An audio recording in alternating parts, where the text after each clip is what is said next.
person today, being indisposed due to a medical condition. However, he will join us online.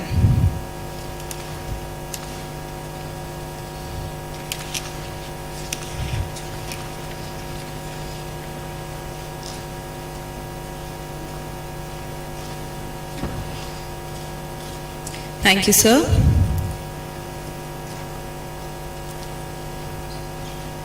I would now like to request Professor Indranil Manna, President INA, to deliver the opening remarks and give a brief history of the background of the initiative and introduce the compendium. Thank you.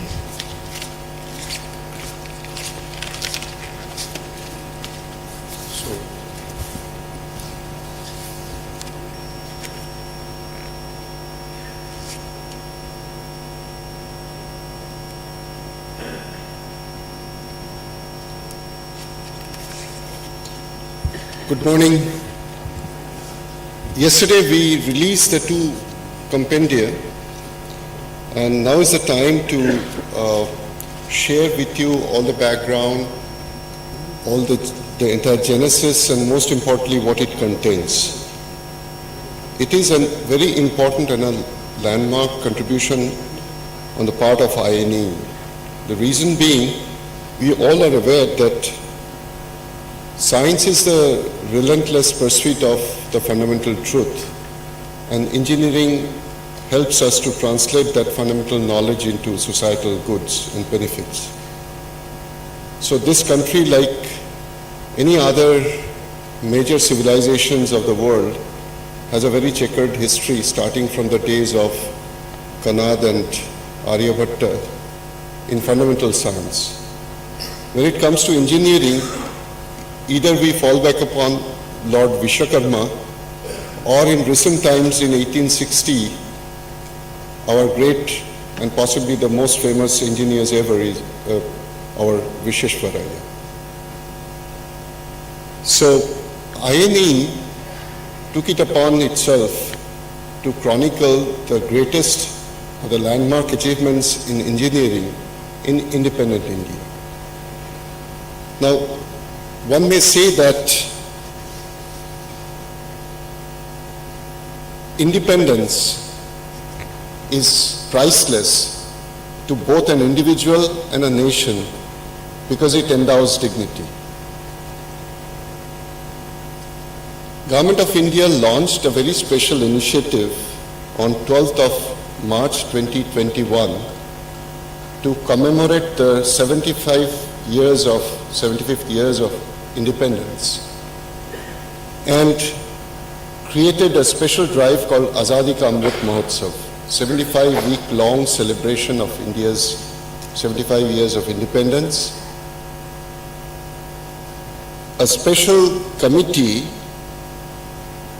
was from the group of sectoral group of secretaries was created. First of all, DST gave us a mandate that can the academies publish and chronicle the important discoveries in science, important achievements in engineering, and so on. So that was March, and subsequently in April, INE deliberated first with various academies.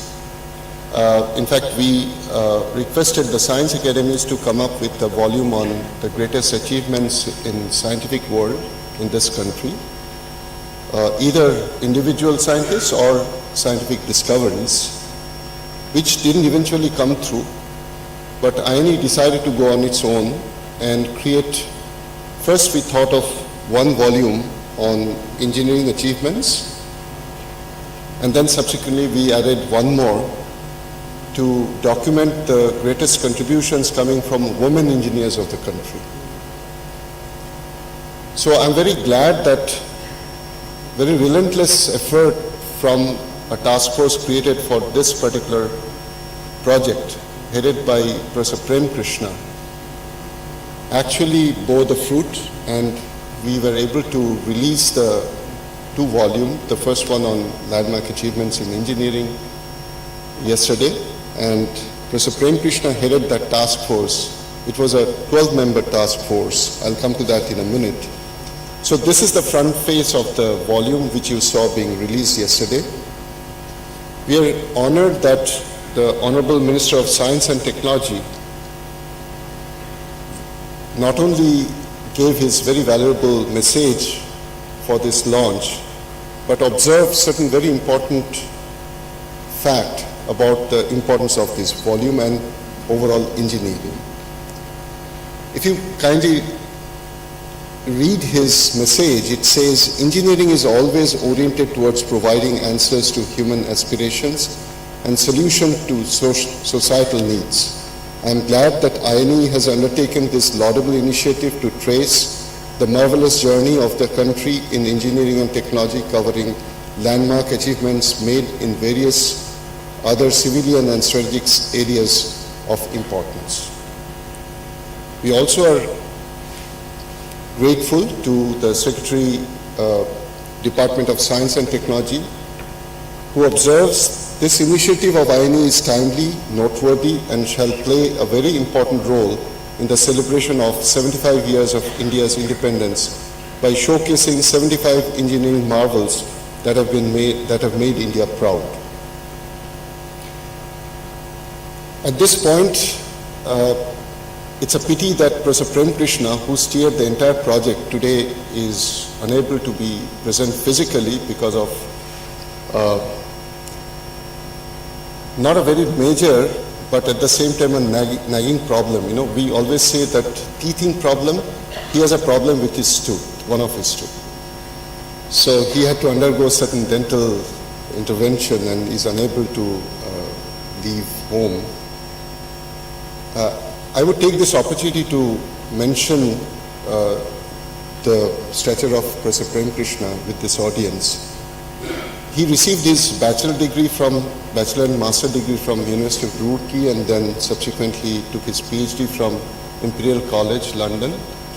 He is regarded as one of the finest structural engineers in this country, who brought in the concept of wind engineering to a large extent, in not just as windmills but also as wind tunnels and various other interventions.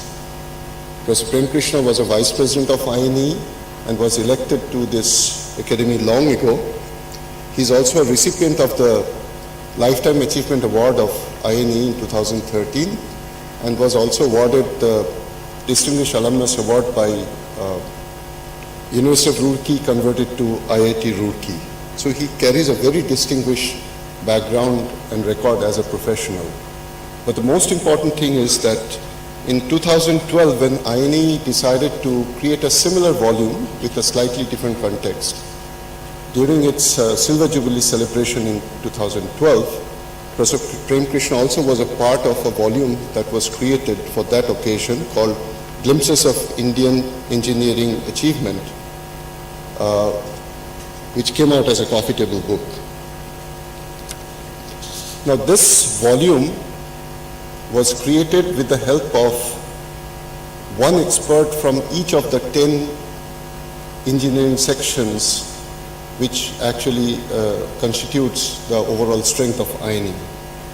So we picked up one from each. Of course, there were many more, but they were considered as a representative from that section and were allowed or empowered to consult anybody within that section or beyond. Professor Nagesh Iyer, currently he is serving in IIT Dharwad, but a former director of CSIR ACRC, and also was acting director of ACSIR. He represents the civil engineering of section 1. Mr. K. Anant Krishnan, executive vice president and chief technology officer, Tata Consultancy Services, served as a representative from section 2, which is computer science and engineering. Professor Amit Agarwal, chief editor of publications of INE and a professor of mechanical engineering at IIT Bombay, served from section 3. Professor A.K. Suresh, also from IIT Bombay, chemical engineering, served as the representative for section 4, devoted to chemical engineering. Professor Shivaji Chakravarti, seated on dais here, is one of the vice presidents of INE and a professor of electrical engineering, Jadavpur University, represented section 5, electrical engineering. Professor Uday Desai, also seated on the dais, formerly Professor Electrical Engineering IIT Bombay and former Director IIT Hyderabad, served as a representative from the Section 6, Electronics and Communication Engineering. Dr. T.C. Thomas, Distinguished Scientist and Director General, Aeronautical Systems, Defense Research and Development Organization, DRDO, served from Section 7, Aeronautical Engineering. Dr. Pradeep, former Vice President, Tata Consultancy Services, served from Section 8, Metals, Materials and Minerals. Mr. M.V. Kotwal, ex-member of L&T Board and President of Heavy Engineering, L&T, served from Section 9, Energy Engineering. And Mr. A.S. Kiran Kumar, former Director and Chairman of Space Commission and Chairman ISRO, Secretary Department of Space, served from the Section 10, the Interdisciplinary Engineering. From INE side, the two persons who actually provided the very vital link and coordination was, of course, Lieutenant Colonel Shobhit Rai and Dr. Gitanjali Sahni. If I have to single out one person from INE who probably spent maximum amount of time devoting to conceptualizing all the way to execution, that would be Dr. Gitanjali Sahni. We also had four guest editors, Ms. Sita Shrikant, consultant TCS Chennai, Dr. Sudeep Kumar, who was formerly from CSIR headquarters, outstanding scientist, Dr. R.K. Tayal, former advisor DST, former advisor to Secretary DST and Secretary SERB, and Dr. Devashish Bandyopadhyay, who is Senior Principal Scientist in CSIR CGCRI Kolkata. Now, as I said, the history is that in about 75 weeks, we had to create this compendium. By the time we got started, it was already May, June, and task force was created. We had easily about 2 dozens of meetings in various occasions, mostly online, sometimes in physical mode. Though initially we were keen to have one compendium on covering science, medical, agricultural, all other natural sciences, but that didn't come through. So we decided on this special compendium. 75 might sound arbitrary, but we wanted to be in tune with the ambition of the country to celebrate 75 years of independence. Obviously, we possibly could have left out some of the important achievements. Initially, we thought that about 10 or 12 per section, that would make something like about 100, 120. We'll pick up the 75 most eminent out of them. We actually realized that the number would be much larger. Then we made it thought of 200 or 250, then eventually we thought of 750. And you'll be astonished to hear that we actually got 843 entries. Of course, out of which 413 were truly independent entries.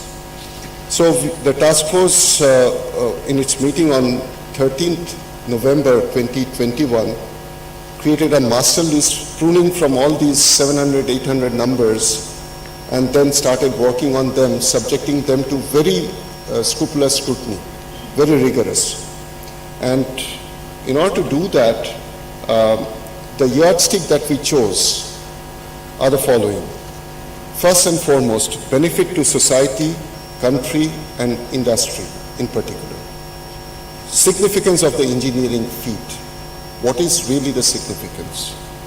The volume, the length scale, or the cost benefit, much more than that is the overall significance. The impact of contribution with respect to number of people benefited. So what impact it made, what difference it made to the society? How many people actually benefited? The uniqueness and novelty is also was also one of the major criterion. I mean, if similar solutions are made by multiple agencies or multiple organizations, then of course there are many claimants to that particular benefit. So we weren't interested. We were interested to identify those contributions which were truly unique and novel. And that takes us to the final criterion, the leadership. Could it really be considered as truly the leadership contribution in this domain or in this respect? So I already said, let me not get into the history of all those details. What was important is that we met regularly, we deliberated, and in order to arrive at the final list of 75, we actually had to adopt something called, which we typically use the word called crowdsourcing. So we wrote to all the secretaries of Government of India, in particular the science and technology related secretaries and strategic sectors of course included. We wrote to top industry leaders who are iconic figures in the country, major industries, both from the hardware industries as well as software industries. We created a contest, and we thought that people of our generation may carry a bias because we have heard about certain things over and again. How do the youngsters look at it? How do they feel?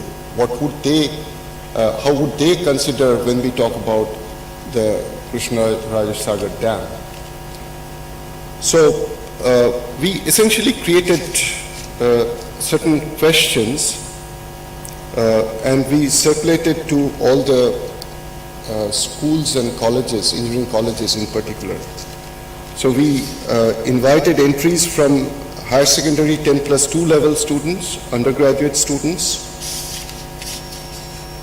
Do we have that table, Colin? Do we have that? Oh, okay, here. I'm sorry, yeah. So this is the statistics that 143 or 45 entries received and 413 were actually truly the unique ones. The question, the way we framed the question here, that also came from the task force. What in your opinion would be the topmost engineering achievement or innovation in independent India, either by an engineer working in India or for an engineering group or an institution or any corporation, up to 10. Similarly, most significant engineering and technology innovations in independent India by an individual, an Indian engineer working in India. So from an organization, from a group, 10 most significant achievements, and similarly, which will be the next session, about 10 most eminent women engineers that you can cite from whatever sources you have. So with these many entries coming from 10+2, undergraduate, postgraduate, even beyond educational institutions. So 845, and as I said, 413 unique, which means these are non-repetitive. So there are, of course, a lot of entries which essentially were by the same individuals or from the same source and so on. So we had a difficult task, and I think Anant Krishnan and others probably had to devise a special algorithm to choose the winners. We promised to declare on this very date, but we are unable to announce simply because the task is very much more daunting than what we envisaged. So we basically go by keywords and then the entries named, and essentially we would like to give prizes to those entries which actually have the maximum match with the final selection. So this is the evaluation criteria that we have devised. So I would end making a few statements here because we are pretty sure that there will be a lot of criticisms and possibly which deserve attention, rightful criticisms. So what we maintain is engineering is meant to designing and providing solution to societal aspirations. However, such solutions are seldom unique especially considering the geography, resources, time frame, economic and political backdrop. Selection of 75 landmark achievements in this compendium can neither be unique nor beyond question. Suffice to say that the intention here was not to examine the superiority, but to emphasize the importance and impact of such engineering feats that certainly made a huge difference to the quality of life and technological progress of the nation. In other words, the endeavor was aimed more to showcase such engineering success that would inspire many more and even bigger success in engineering technology in the future. In fact, it may be worthwhile to attempt a similar collection in the near future to highlight those success stories who were either inadvertently missed out or would emerge in time to come with a greater claim or justification. On behalf of INE, I take this opportunity to record our deepest gratitude and appreciation to Professor Prem Krishna and the members of the task force and guest editors for their most valuable contributions. The contributors from the fellowship, the heads and members of corporate bodies, strategic sectors, academia, R&D organizations are most sincerely acknowledged. The support from Department of Science and Technology, Government of India and Vigyan Prasar are also most thankfully appreciated. And at the end, I must also mention that the entire funding was INE's own. Whatever funding we received from Government of India through DST was utilized for this initiative. Thank you very much. So,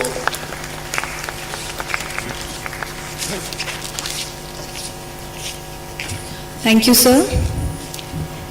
May I now request Professor Sivaji Chakraborty, Vice President INA, to present the odyssey of the evolution of process of pruning and selection of topics on landmark achievements in engineering and technology featured in the compendium. Please, sir.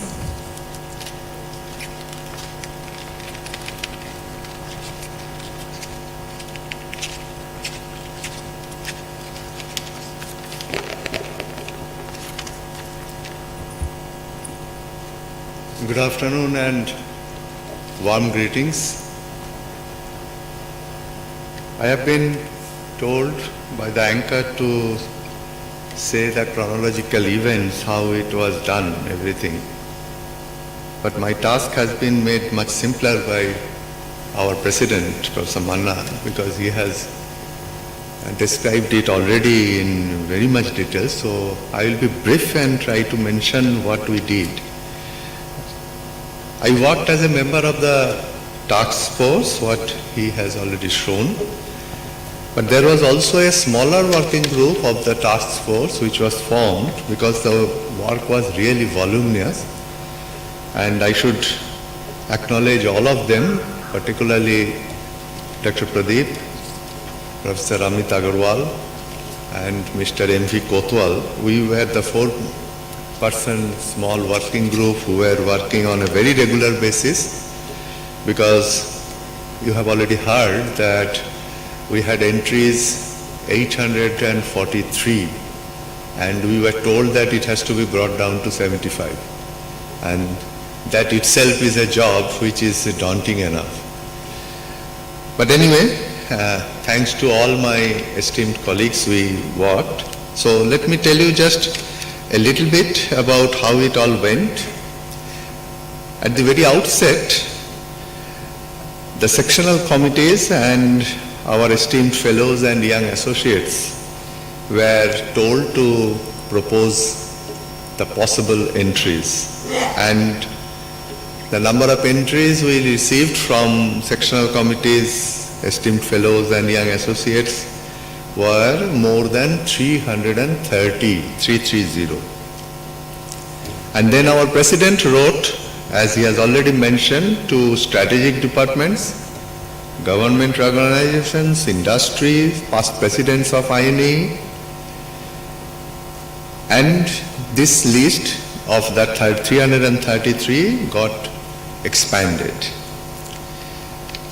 Then this smaller subcommittee went through all this, removed duplicates, merged similar entries, and created a revised list. And all entries in this list, that is after the revision, as available on 25th of September 2021 were under consideration. Then this working group looked into all of this from the point of view of different areas such as atomic energy, space technology, defense and aerospace technologies, power and energy sector, oil and gas, mining, steel, metals and alloys, cement, communication, IT sector, agricultural engineering, transport and auto sectors, shipping, pharma sector, drinking water, health engineering, chemical engineering, waste treatment, ocean engineering, disaster management, and of course human resources. So we looked into all of this.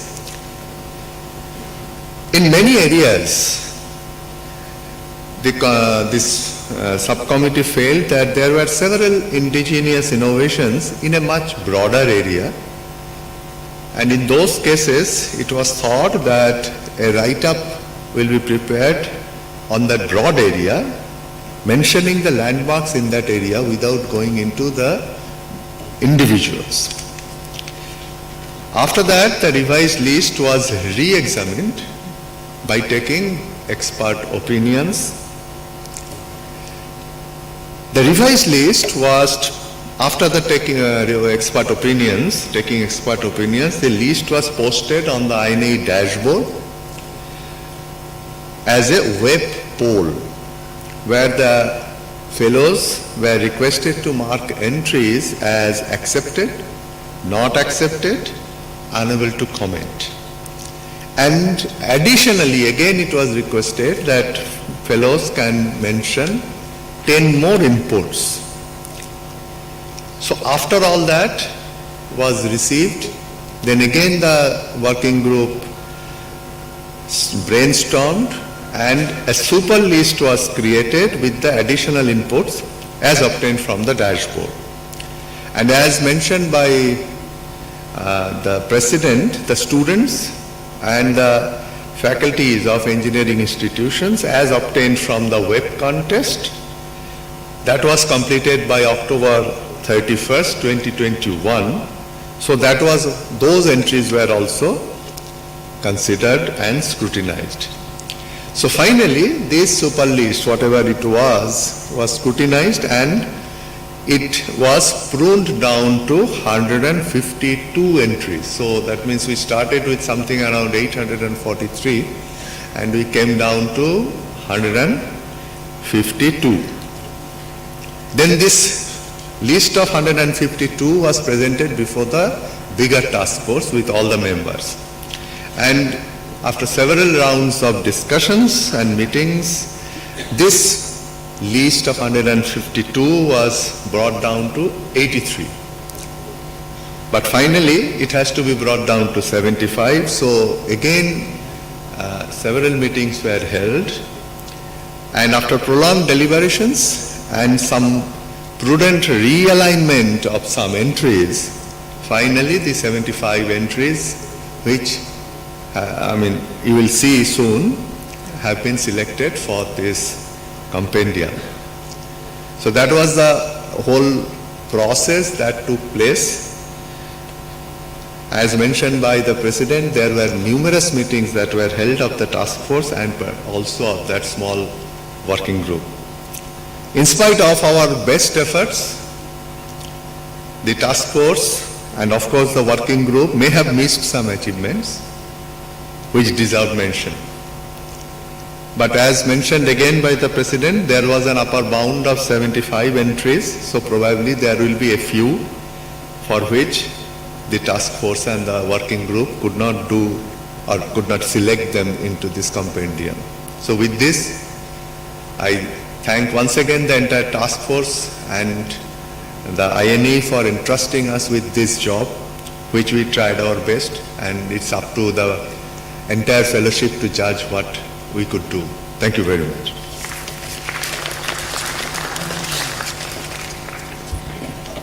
Thank you, sir.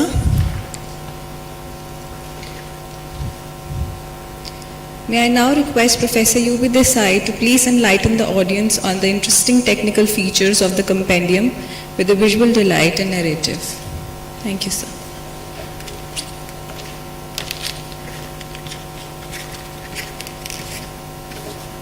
So I just move this here, page up, page down. Okay. Good afternoon, everyone.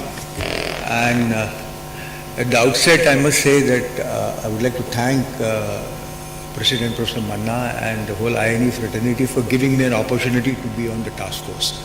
It was really a very unique and an exhilarating experience to interact, debate, and it doesn't hurt repeating that the job was quite enormous. In fact, I was sitting there, Professor Nanna was chatting with me, and when Professor Shivaji kind of enumerated the areas that he talked about, I was just wondering how in heavens did we manage to come up with 75. Okay? I mean, each area itself we could have had 75 entries. Okay? If you look at it, if you look at thermal engineering or you look at aerospace, each of them, 75 years is a long time. Many people have worked very hard over the years. Large number of them sitting in the audience, large number of them perhaps are not with us today. Okay, and they've all contributed enormously to all these things. The task was very, very difficult in my opinion. Okay, and I must add something to what Professor Manna and Professor Shivaji said. By no stretch of imagination, I hope they won't crucify me, the decisions were unanimous. Okay, I think there was a lot of disagreement, a lot of debate, a lot of sometimes heavy discussion, but always full of laughter.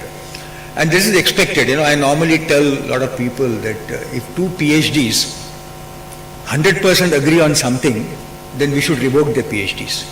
I mean, we have given them PhD to disagree, not to agree. Okay.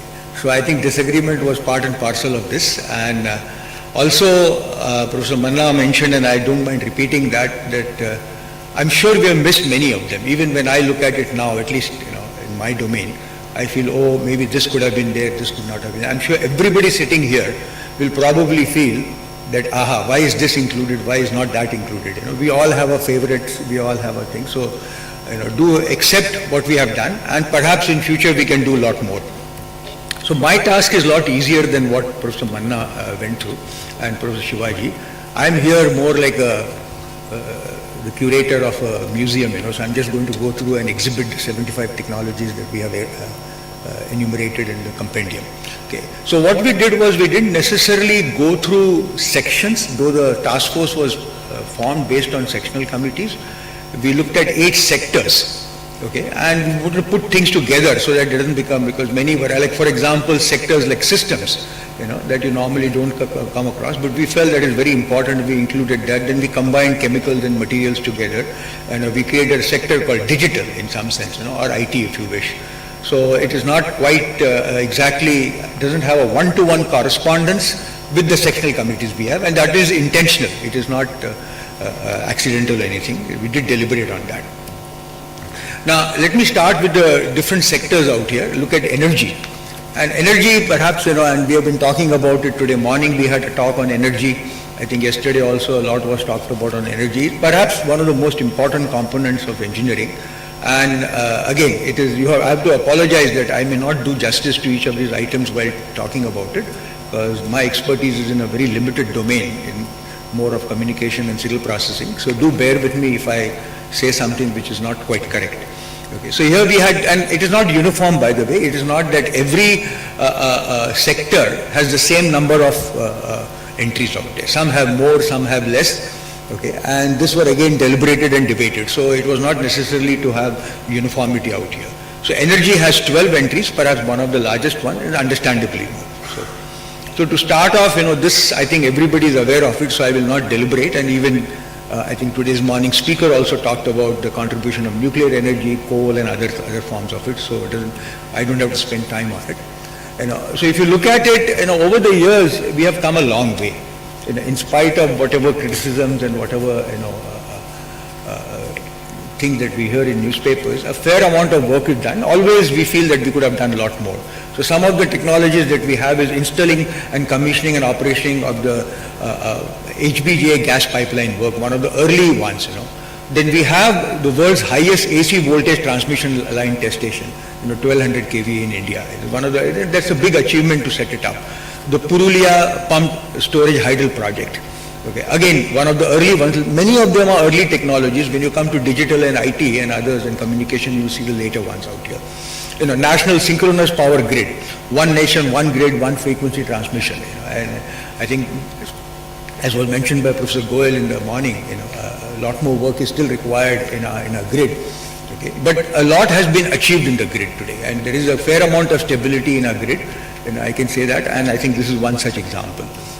If you look at it, then from 100 kVA and this is HVDC part of it line to world's first 800 kV HVDC line. Okay, that itself is a big achievement out here. Ultra supercritical thermal power plant, I won't say much about it. We've been hearing it yesterday and today about various of these projects out here. A lot has been done. Solar and wind energy integration. I mean, this is more recent in some sense, over maybe the last decade or a little more than that we have gone into renewables, and a fair amount of progress has been made. A lot more needs to be done. Indigenous development of fast reactors for second stage nuclear program. I mean, this, we are sitting here, we are all aware of it, and certainly we can be very proud of what has been achieved by the Department of Atomic Energy and all the work that has been done in atomic energy. Okay. Nuclear fuel reprocessing, waste management, evolution of closed fuel cycle public. I think this again was talked about, I think, yesterday and today to some extent. And I think this is a big achievement, that is fuel reprocessing is a big task out here. Then we have the Mangala Development Pipeline Project. Okay, we have evolution of nuclear PHWR technologies. Okay, so I think that yesterday and today morning we heard a lot about it. Dhruva reactor, I mean, all of us know about it. I mean, probably I would assume that any student who goes to STEM in this country would know about the Dhruva reactor. I hope that is true. Infrastructure. Okay, that's another big thing. Okay, rather than calling it civil engineering, because there are other items that also fall into this infrastructure, and that's what we talked about it. That's the sector we discussed. And this, one can see that there have been major developments, particularly in the last 20, 30 years. I think there has been major thrust on infrastructure. Many gatherings, committees, we talk about it, and a lot of work has been done. We have all been beneficiaries also of it. We all use it, and every time we use it, we feel a lot more is required, and it's not enough. We have the biggest cricket stadium in the world out here. It is certainly a civil engineering marvel, okay, besides cricket being played out there. Okay. We have the tallest statue in the world, the Statue of Unity. Some of you might have visited it. We are all aware of it. These are very recent ones. Many of us must have arrived in Mumbai at the Chhatrapati Shivaji Terminal, the T2. T1 is an older one. T2 is certainly one of the major airports in India. At the same time, it's a world standard, maybe even better than many of the airports that I have visited across the globe. I would say it is far, far better than many of the European airports that I have visited. Certainly it deserves mention out here. Underground tunnel, the Atal tunnel that is there, I think it's certainly a big engineering marvel in terms of getting the whole thing done. Okay. So there are two things, in some sense. There are engineering marvels that we thought. At the same time, we try to do a kind of balancing act with the impact on society, on the country. Major dams. All of us get drinking water because of this, and a lot of work has been done. And this is just an example of one of the dams. Across the country, we've had large number of them. This is a unique thing that we included. Perhaps many might have not been aware of it. This is mechanized sewer cleaning system. We have seen in movies, we ourselves have seen it in real life. You have people going down into the sewer and coming out, and many times we hear about them dying because of various reasons. So this is a technology which has been developed. I just wish, this would be used much more often and far more extensively across the country. Metro, of course, they started with the Delhi Metro. I think Sridharan was mentioned, I think it was mentioned yesterday Metro has now become quite prevalent. I think various cities are getting it. Practically every city is having some form of, every metro city is having a metro in one form or the other. Okay. And I think it has made a big difference in terms of transportation, and I think it's really a strong achievement. Then, of course, offshore platforms. We are in Bombay. Bombay High has quite a few of these, and this is an amazing achievement that we have had. I'm not in that domain, but I know people who work in that domain, and quite proud of what they have achieved. polar research infrastructure. This perhaps may not be aware to many of us. Okay, I think we have the Bharatiya Antarctic Research Station, okay, and the aerial view of the Maitri Research Station. Part of the reason I'm aware is that one of my faculty at IIT Hyderabad used to go there to do some of the research out here from the civil engineering department. Okay, so I think it's certainly something which does need a mention and to be included in this particular compendium. Okay. Iconic bridges. I think there are many bridges across the country. I think some of them are displayed out here in the pictures. Okay, and I think this is just to appreciate the kind of work that is done. And bridge technology is not easy. I learned a lot more from my colleague in Japan, Professor Fujino-san. Many civil engineers who worked in bridges may know. He's a world-leading bridge person. And he used to talk to me about it. Though he is a civil engineer, I'm an electrical engineer, we still had a good conversation. Communication. This is a little more closer to my domain. And here we have few, because this is a more recent thing. Communication was not that big. Practically a large number of people would remember how telephony was way back in the 80s and even in the early 90s before cellular telephony started making a big impact. Okay. So first we wrote a brief history of telecom. Okay. And one of the key things out there was codec technology, and this came out of IIT Madras. It was the first wireless communication technology indigenously developed. 100%. If you wish, you could call it an Atmanirbhar technology. Every technology, particularly communication, moves terribly fast, so it has a very limited lifetime. Your 3G becomes 4G quickly. We have 5G phones now, or many of us may be getting, but suddenly there is only talk of 6G now. Okay, so this is one area which moves a little too rapidly. By the time we adjust, something new comes in. But this is certainly a very proud moment that we were able to develop a full-fledged wireless communication system on our own. LMLC technology. This is very interesting in the sense this is LMLC stands for low mobility, large cell. So essentially there is a standards body called 3GPP. All your cellular technologies, the standard, everything technology is governed by 3GPP. People develop across the globe, but they don't find it into the communication system unless 3GPP accepts it. And it is not that easy. First of all, we worked hard to set up the TSDSI, Telecom Standard Development Society of India, so we get a seat at the table. Even getting the seat at the table is a task. After getting a seat at the table, now we are debating with the giants in telecom, the Ericssons and the Nokias and the Huawei's, and it's not that easy to Samsung's to get our idea incorporated into the standards. So a lot of hard work went in, large number of professors from IITs were involved in it. So this was a technology which was proposed mainly for rural areas, not just India, Africa, Middle Eastern countries, etc., where you don't have dense population like what you see in Bombay or Delhi. Okay.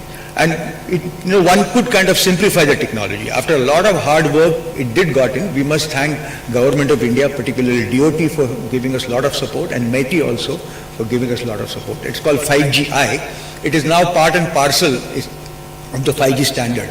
So the next version of 5G that comes will have some components of 5GI in it. Doordarshan towers which are there, okay, tower at Rameshwaram, these are the C-dot switches. These are early switches. I think yesterday, Sam Pitroda's name was mentioned. He was involved in setting up C-dot.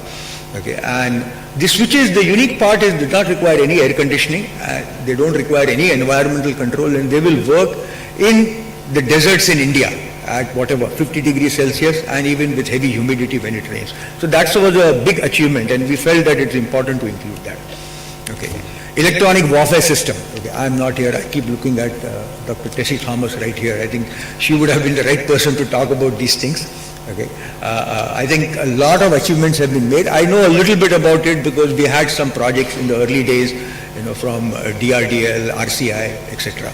Okay, communication and broadcast satellite systems. A lot of work has been done, and I think in days to come, a lot more will be done. You must have seen a private launch was held, I think about a month ago. It's a startup company from Hyderabad. They did that. I think a lot more will be done. 6G technology will heavily depend on satellites. SpaceX, many must have heard of it. Okay, so I think satellite is going to now play a much bigger role. They have already played a huge role, much bigger. Satellite instructional television equipment. At one time, this was the main source of taking education to the masses, to the rural areas. Today, of course, you have internet, and internet also depends on satellite. It's not that you get internet only through fiber. Satellite communication also plays a role out here. Radars. Now, these are something which are like, we never talk about it, we never think about it, but You need them. Broadly, antennas. No communication system is ever going to work without antennas. Okay. So these are the few things that we included. I'm sure, if you ask me, many more could have been included, but then, as I said, it was not that easy. IT revolution. This is more nascent, more recent in some sense, and all of us are heavy beneficiaries of this particular technologies. Today we have many of us participating online, both because of IT revolution and the communication technology we talked about. The first block that you see is what we often talk about is the India stack. Okay, and I think it's worth mentioning for many reasons. Aadhaar, first is the identity layer. All of us have I'm sure everybody sitting in this hall has an Aadhaar card. There are 1 billion plus people having Aadhaar card today. It took a lot of time. I remember in the early days when Nandan used to discuss, deduplication and all kinds of things. The amazing part is they don't use supercomputers, by the way. Aadhaar verification is very quick without using supercomputers. They essentially use cluster computers. Okay. And Nandan is very clear on that. He says, look, we are managing it, 1 billion plus people. Not all of them are getting identified, but you go to get a SIM card, you have to do Aadhaar identification. The other thing which is in fact even much more pervasive in my opinion is the payment layer, UPI. And I use UPI, I don't know about others out here, I use UPI much more extensively than a credit card. And the amazing part of UPI is you can make a 1 rupee transaction.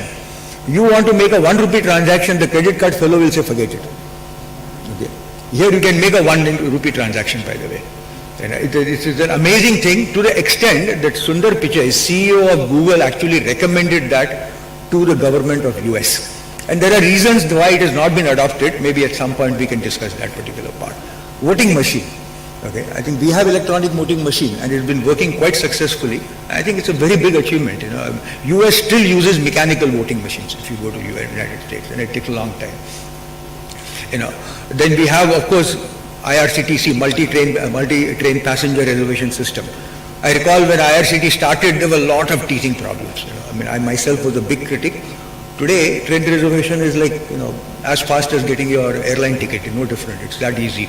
And you don't have to have a printed ticket. It's the same electronic thing you carry with the QR code and that's it. Okay. Aadhaar, of course, I just mentioned about it, which is part of the India stack. Okay. Financial markets. Olden days, if you had shares and stocks, I remember my father, used to have stack of papers signed and you keep locating where it is. They will crumble over the years. Everything is demat today, to the extent that even degree certificates are going demat. Okay. And demat has completely changed. The whole financial market today is all in a click of a button and things can be done. I think it's a great achievement and we really leapfrogged into it. Digital content for higher education. This is a very unique project. I don't think the country is aware of it. I think IIT Kharagpur has said this National Digital Library. A lot of work has been done at IIT Kharagpur. I think it needs wider publicity. Please tell everybody in every educational institute, it is free access to enormous amount of literature. From your cell phone, from your laptop, wherever you want. I think it's an amazing piece of work. I just talked about UPI. Again, we have mentioned it separately to emphasize that. Param, the supercomputers. Today, practically every IISc, every IIT, some of the NITs, not every IIT, some IITs and some NITs do have Param computers, and they're doing extremely well. Okay. Hopefully, very soon we'll be able to export Param computers also. Systems. Now, this is a very kind of an amorphous domain. The reason is that it is truly multidisciplinary. Earlier I talked about communication, energy, these are fairly good, well-defined silos. System is practically everywhere. There is no engineering discipline doesn't have it. And I personally feel this is a very good inclusion simply because even in our engineering curriculum, we don't emphasize systems as much. Okay. So and this is the hardest thing to do. So you'll see there is a bit of amorphous structure to this items that we have included. Vande Bharat train. Of course, it's not a bullet train. The reason I'm mentioning is I was in Japan a couple of weeks back, so I still distinctly remember the bullet trains out there and the way they work. But this is a great achievement, and last night or the night before, not last night, night before, I was listening, somebody had WhatsApp me listening to a TEDx talk on Vande Bharat by a railway person. It's an amazing achievement, Then of course we have underwater weapons and countermeasures. As you can see, you have transportation and underwater countermeasures also included as part of systems. We're looking at systems out here. And again, this, since Dr. Tessie Thomas is here, I'm a little apprehensive in saying anything more on it. Cars. Today our cars, the reason we mentioned today, if you look at our cars are being exported. If you go abroad in many countries, you will see Mahindra cars, SUVs, you will see Tata cars. Many others also, but at least Tatas and Mahindras. And many a times, I have had that experience on the road. I can't quite distinguish that from some of the imported cars we have on the road. It's an amazing development that has taken place. They're really genuinely world class. Battle tanks. Okay, I think yesterday Mr. Patil talked a lot about it. Okay, a lot of indigenous development has been, and partly a bit of emotional attachment. IIT Hyderabad started on the Ordnance Factory campus in Medak, and parts of the tanks are developed out there, and of course then they go to Chennai and Avdi. Okay. Disaster management program. I mean, we should be very proud about this, because if you look at it today, the loss of life in any kind of a cyclone, any disaster at least that occurs particularly, is very, very limited, very little. There were times when so many people would die. Today, in fact, I am very proud. I should tell my US counterparts that look, when you had Katrina, how many people died? When we had cyclones in Odisha and parts of coastal Andhra, how many people? Hardly anybody. I think it's a big achievement out here. Not too far from here, the GMRT, Giant Meter Wave Radio Telescope, is absolutely amazing, and I visited that many years ago. Very impressive, and one of its unique ones across the globe. Okay, so I think definitely deserves a place in the compendium. Okay, ground-based multi-wavelength observatories. Okay, satellite-based navigation. We have a NAVIC chip. Okay, I think from what I understand, I think people are from here, from ISRO, they will know a lot more about it. Okay, that soon I think they are going to expand it. Currently it is mainly covering the Indian subcontinent, but I think soon it will cover the whole of the world. Satellite remote sensing programs, tremendous amount of work has been done. At IIT Bombay, I was associated partly with CSRE, which deals quite a bit with these sort of projects. Okay. Chemicals and materials. Again, there are a large number of experts. We have our president itself is an expert on materials. So again, I'm a little apprehensive in what I'll say out here. Okay. Specialty chemicals. We are sitting in Bombay. I mean, this is like the capital of chemicals out here. The Bombay, Pune, and the Bombay Vapi sector. Most of the chemical factories are around here. Indian cement industry. I think yesterday also the president in the opening remark mentioned we are third or fourth largest cement producer in the world. Steel industry, again, tremendous achievement. Okay. Technologies for reduction of iron ores. Largest single stream refinery complex. I think what we have in Jamnagar, all of us are very proud of it. I've never visited it. Always thought one day I will visit. Maybe one day I will. Okay. First deep water project in India, subsea development. India has such a huge coast, and we need to do a lot more in terms of how do we exploit our coastal area. Innovative technology in refining and petrochemicals, then specialty glass-based technologies and products. Okay. Specialty alloys for defense applications. Okay. Again, I think Mr. Patil yesterday talked a lot about this particular part, and I'm sure many of them are used in the technologies that he had described. Agriculture, of course, we all need to eat, right? So I think this is also very important. So this is a multidisciplinary thing. There are agricultural scientists, so this is one of those things where science and engineering do kind of overlap much more strongly than perhaps some of the other disciplines. Okay. So agricultural reforms and infrastructure development, again related to agriculture in particular. Then Sheetal Vahak Yantra, I think this is very much required. As they say, what is more important is farm to the dining table. Okay, right? I mean, the in-between part is perhaps today, which requires a lot more attention than simply agricultural production. Okay. Technology intervention operation flood. Mr. Kurian Varghese was talked about a lot yesterday, and today it is replicated. Practically every state has some dairy, which is the genesis of it are in Amul. Indian indigenous tractors. Okay, and this is a very unique thing, one may kind of think, but I think these are robust tractors working in Indian environment and affordability. So in that sense, it does deserve a mention out here. Then you have biomedical engineering in India, instrumentating. I think this is growing quite a bit. It is perhaps, in some sense, today it has a tremendous growth when we looked at various projects and other things that are funded out here. So we talked about the cyclotron facility for cancer diagnosis. Okay. And then the Jaipur food facility. I myself have visited the Jaipur food factory. One of the most humbling experience of my life was to spend that 1 hour in Jaipur. Okay. India's vaccine leadership, I know people, Covaxin, something we are all very proud of. I know both Krishna Ayala and Dr. Krishna Ayala and Dr. Suchitra Ayala, the husband and wife team which worked on it and developed the Covaxin out here.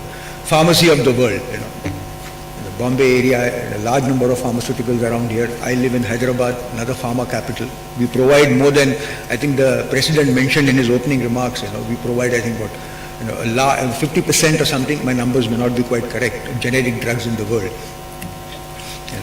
Aerospace, another huge area, and this is the last lot out here. As you can see, the number of items here are much more than some of the other sectors that we had out here. Okay. And this includes a broad this thing. So Prithvi, again, we are all aware of various missile technologies. Okay.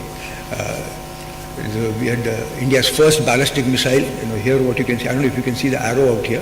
Though it's the aircraft, what you're looking at is the cruise missile and not the aircraft. We'll come to the aircraft in a minute. It's a Sukhoi aircraft, by the way, so it's not, we'll come to the Indian aircraft in a minute. Agni, okay, field missiles, tactical missiles are there. We have, for example, in anti-radiation missiles, our LCA. I also did some work on LCA quite some time back. Those days I used to visit ADA quite often. Development of anti-satellite weapons.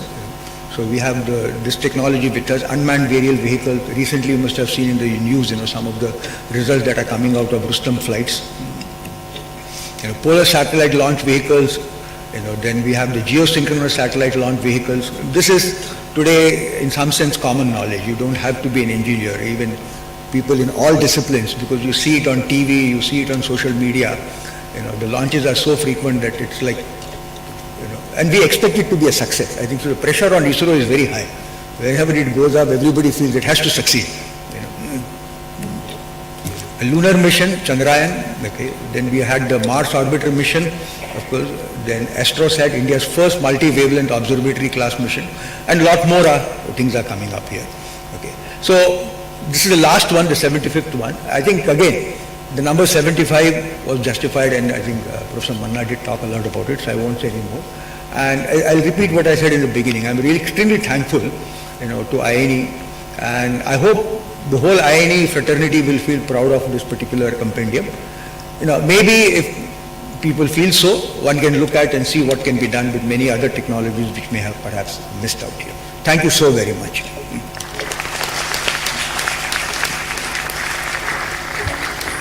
Thank you, sir, for enlightening the audience with the interesting technical features of the compendium. May I now request Professor Indranil Manna, President INA, to kindly felicitate the esteemed members of the task force present on the stage.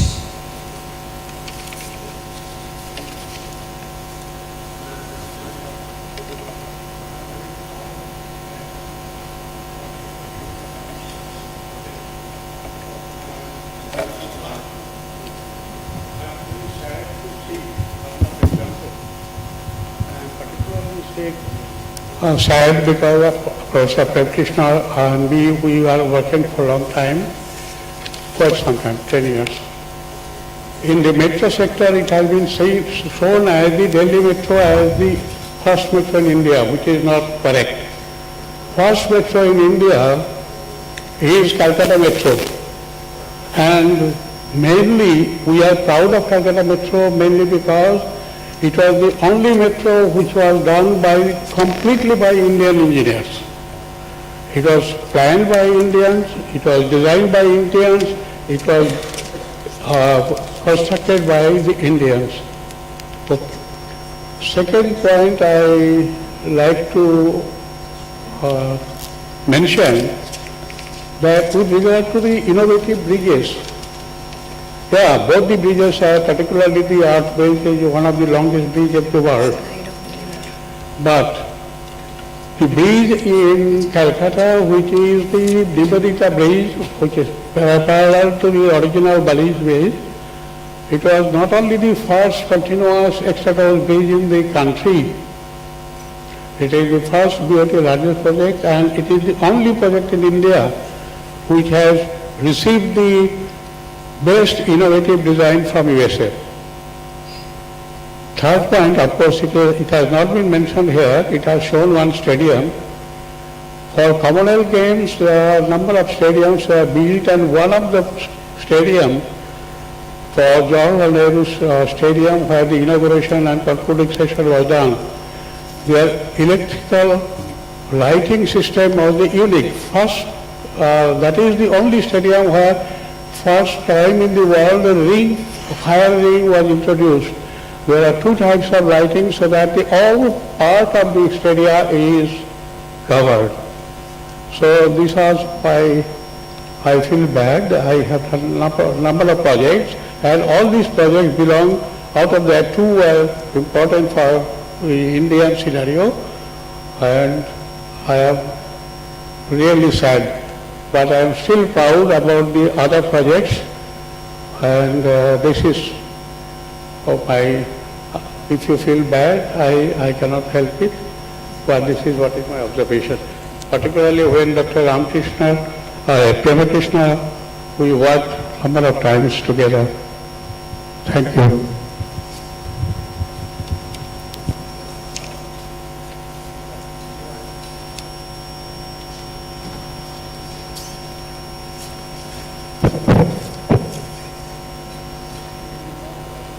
Yeah.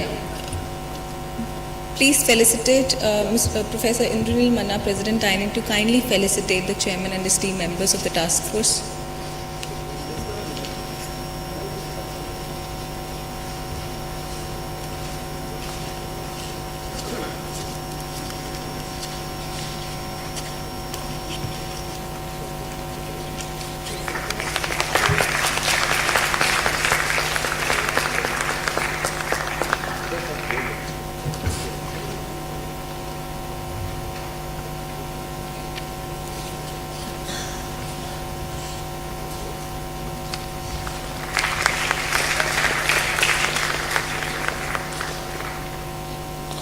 Thank you, sir.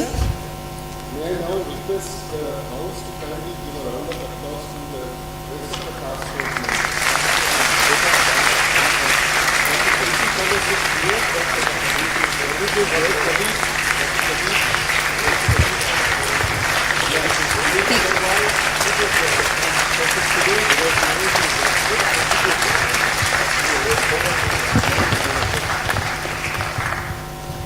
Thank you, sir.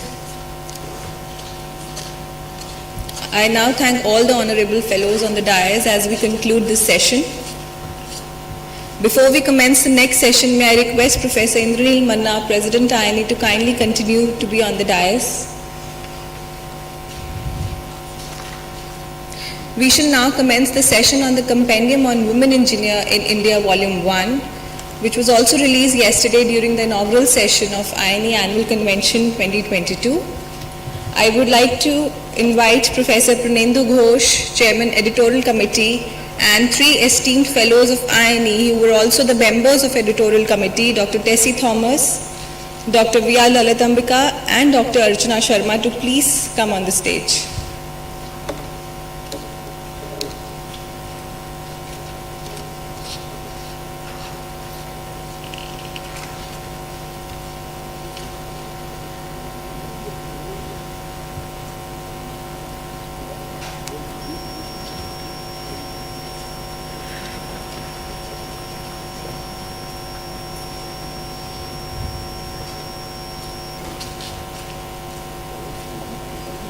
Thank you. May I now request Professor Indranil Manna, President INA, to please present the opening remarks on the initiative as part of activities undertaken by INA.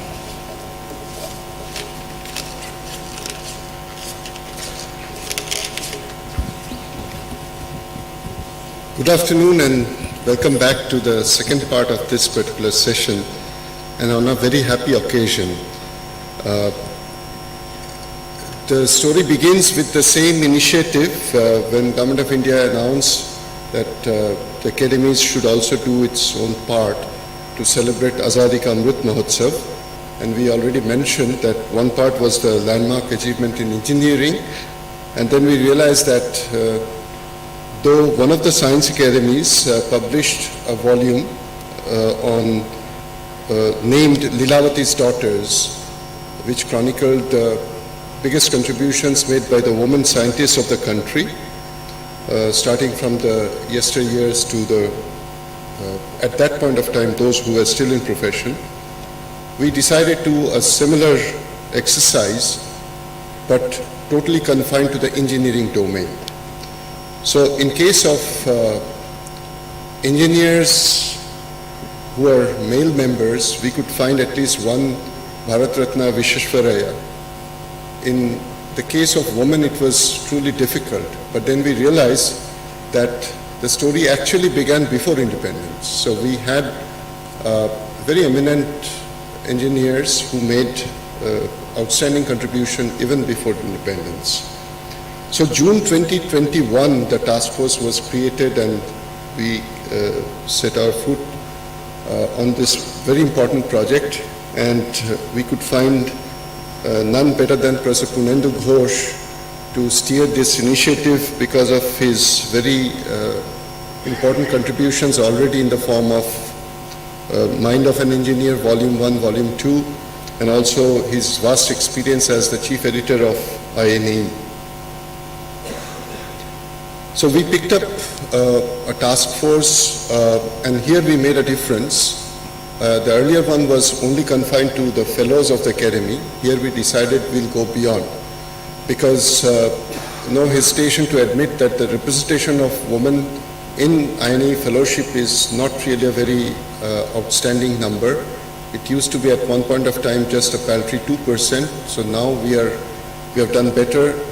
And I must also share with the fellowship that the governing council took a decision to take an affirmative action, because of which the number of fellows by their own right, not through any special quota or anything, by their own right, now the number percentage-wise is much better, is close to 2-digit, and soon will cross that. So the task force was created with an intention to again identify 75 most eminent women engineers of the country, and here we was very clear. In fact, this was Professor Punendu Ghosh's argument that this volume should be named Volume 1, giving a clear indication that subsequent volumes are going to come very soon.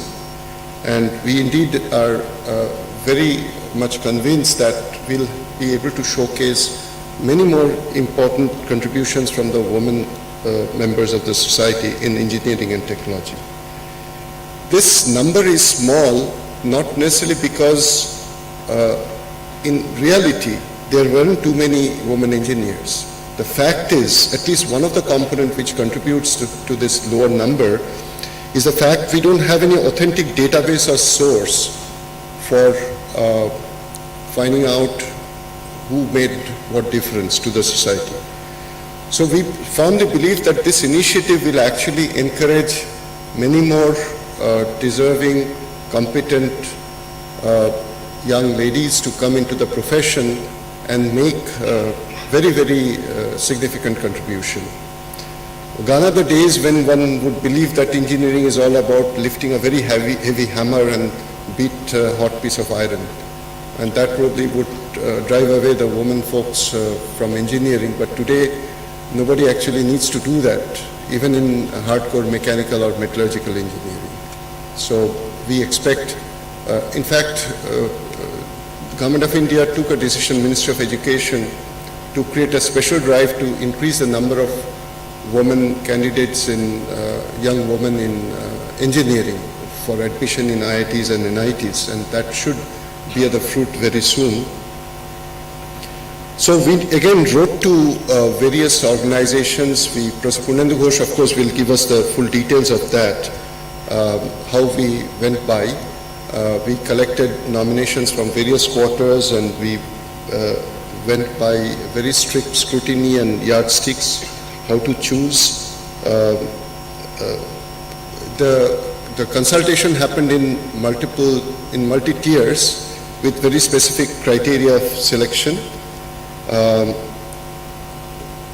What we definitely felt was that the awareness is missing in the society. One other yardstick which of course would tell us that how many women actually occupy leadership positions in top institutions and organizations in the country. That number also is certainly insignificant. So So that is changing. In fact, at one point of time, somebody said that the entire money power of the country, starting from the finance minister, is in the hands of the woman. So that shows that things are changing. All the banks, big banks, and so on, all were headed at one point of time, mostly by the women folks. So, it's not my cell phone, I don't know whose this is.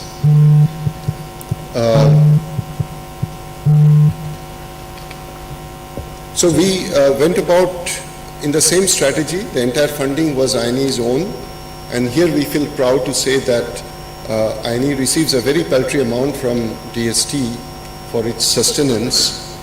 With our strong willpower, we could manage to come out with this volume using our own resources. We didn't ask for any separate funding from the Government of India.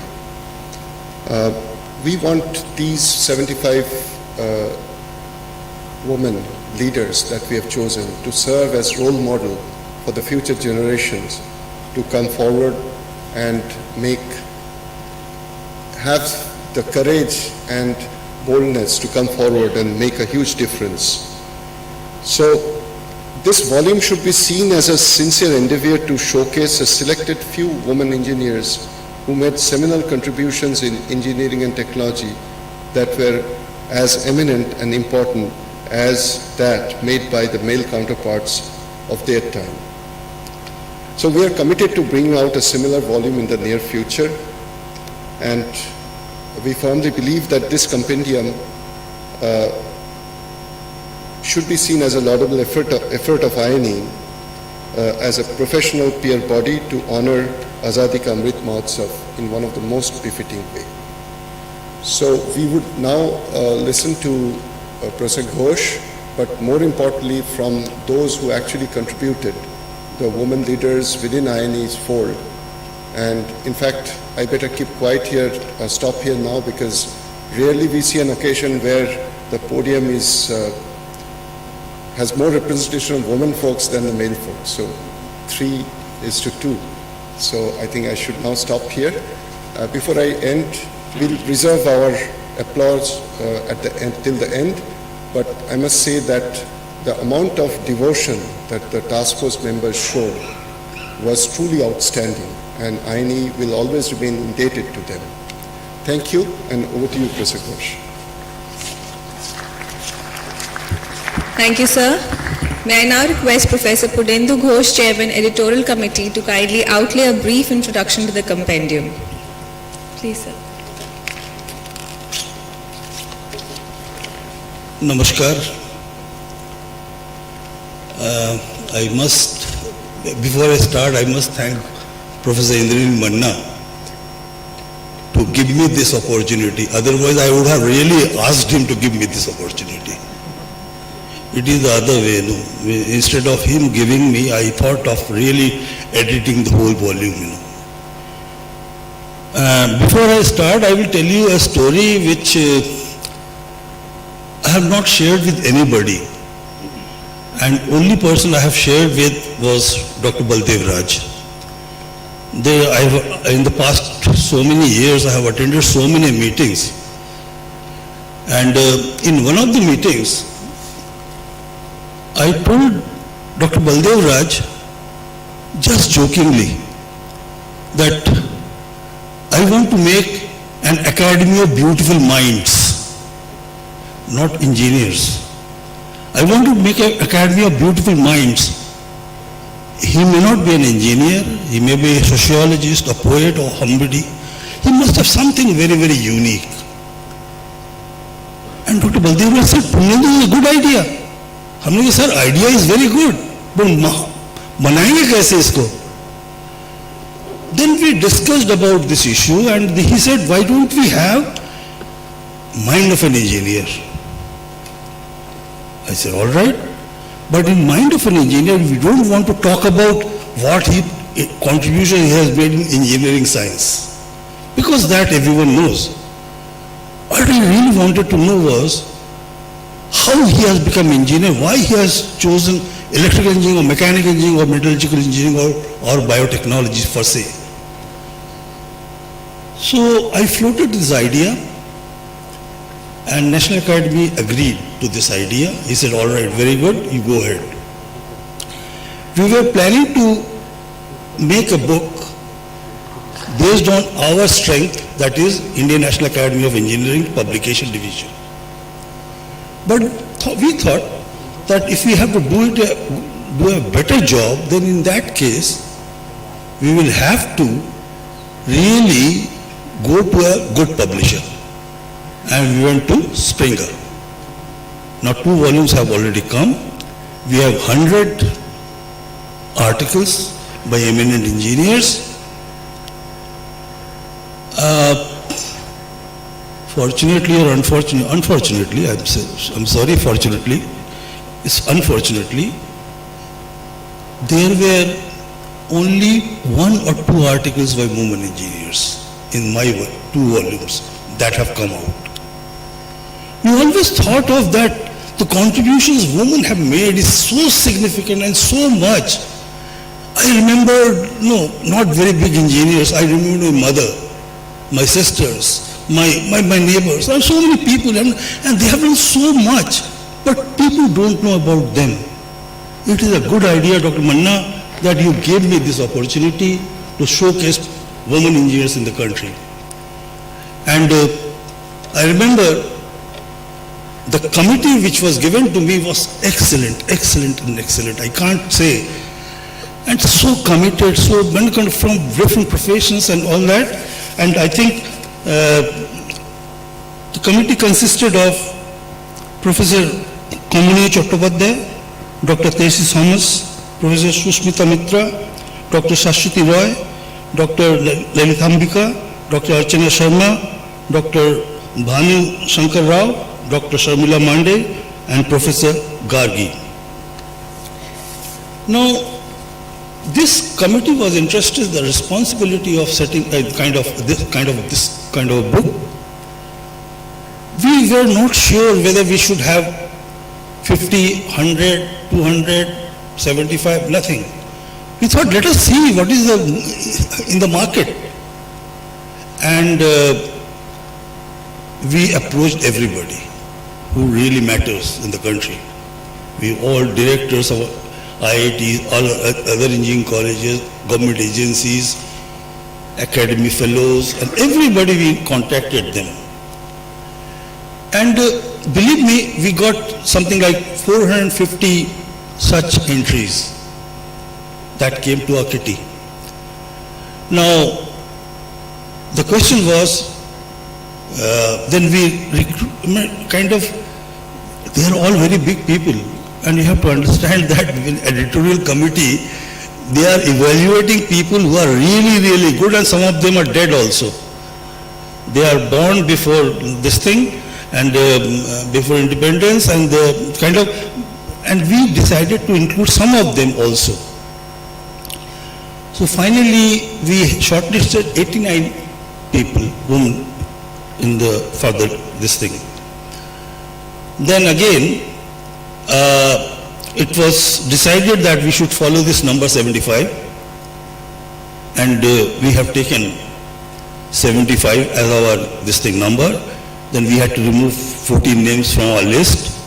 But then we also decided that since we have such a big kitty and maybe we have not covered many people, and many people are going to are on the horizon, we have not seen them.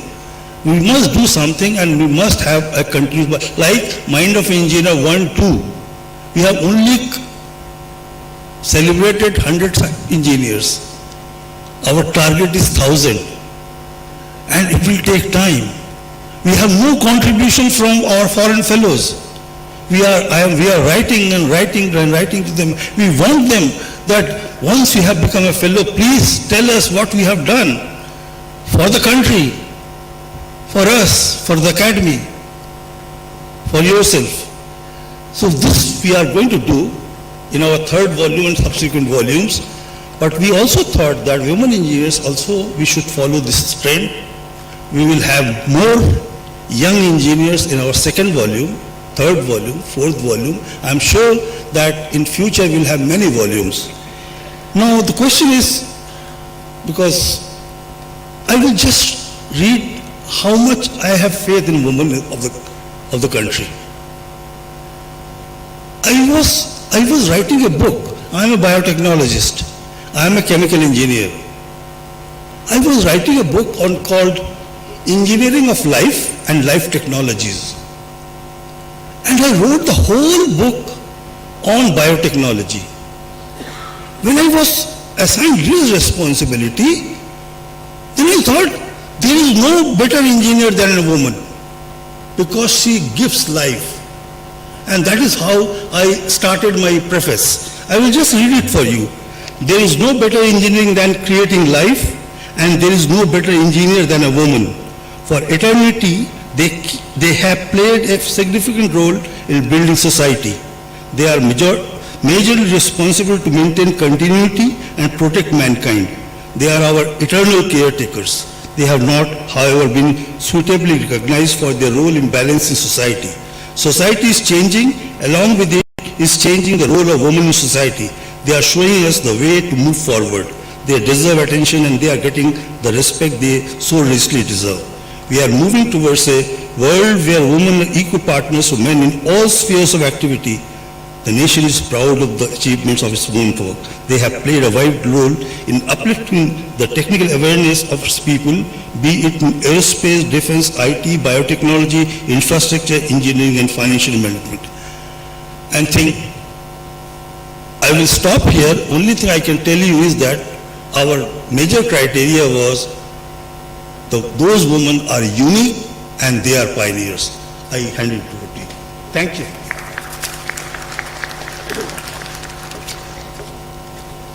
Ladies and gentlemen, by now you are well aware about the layout of this wonderful compendium. We are indeed privileged to have amongst us some of the eminent women engineers featured in Volume 1 of the compendium, and as detailed in the document, it would be interesting to listen to their experiences, challenges and opportunities in their career paths which have placed them at the pedestal in their profession. May I request Dr. Tess Thomas please do the honors.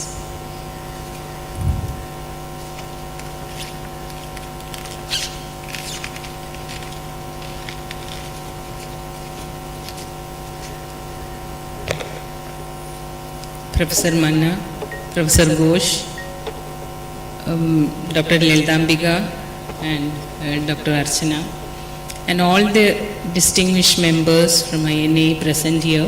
A very good afternoon to all of you.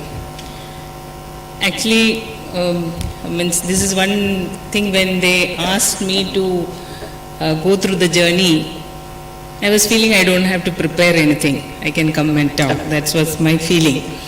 So, almost 36 years of my engineering service.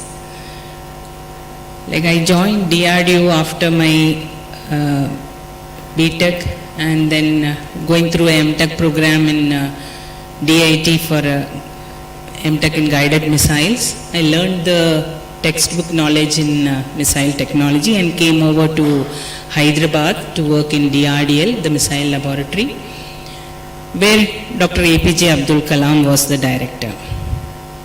So I was initially started working for the Prithvi Navigation and Guidance, which was to do with liquid propelled systems.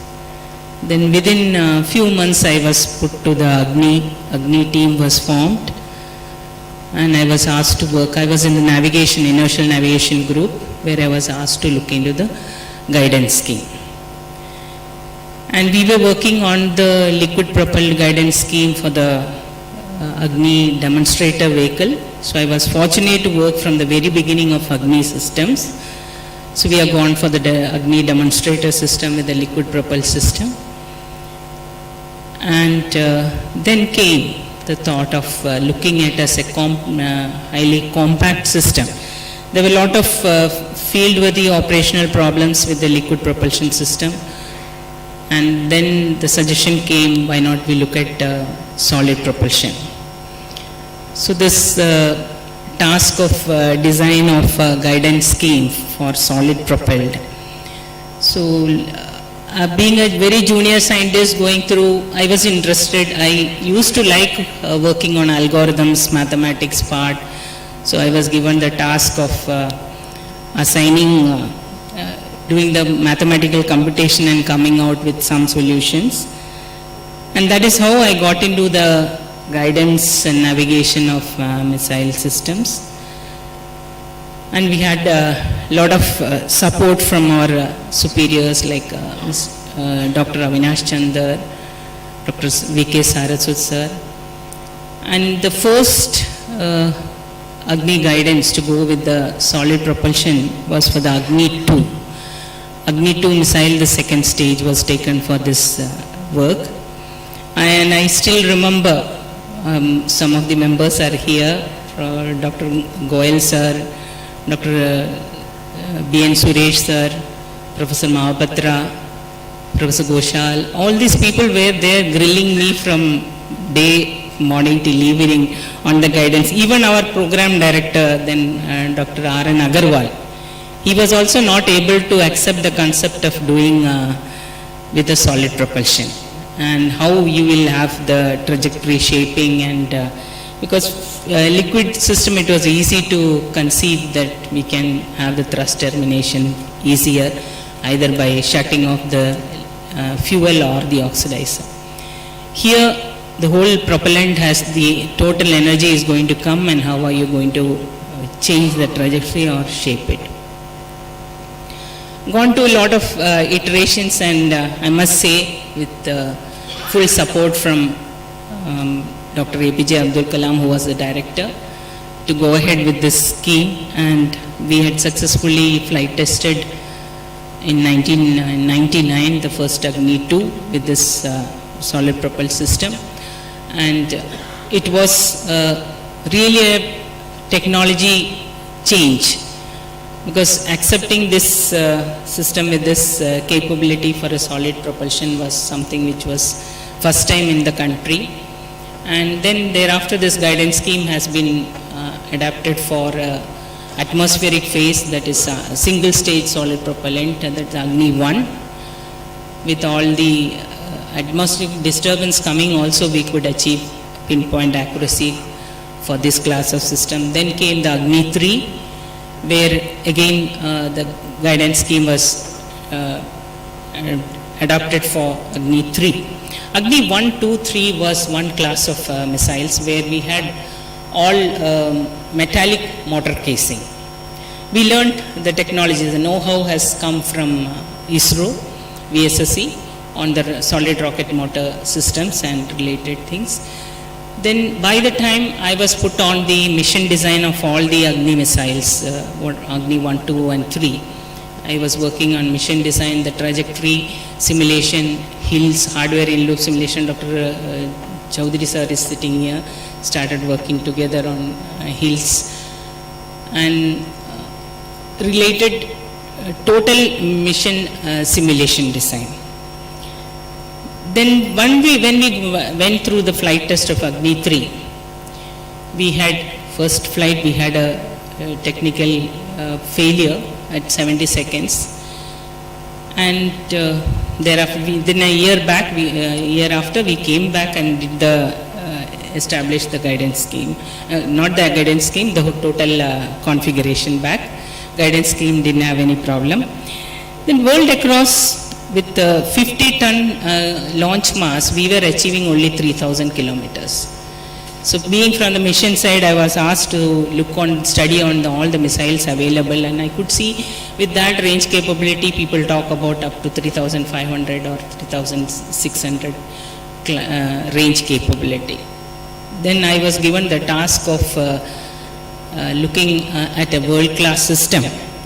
And the option was given, you can change one of the rocket motor stages. So I was, a first and prior requirement was, because we were using control fins, aerodynamic fins in the first stage, and controllability and control systems became so bulky and complex.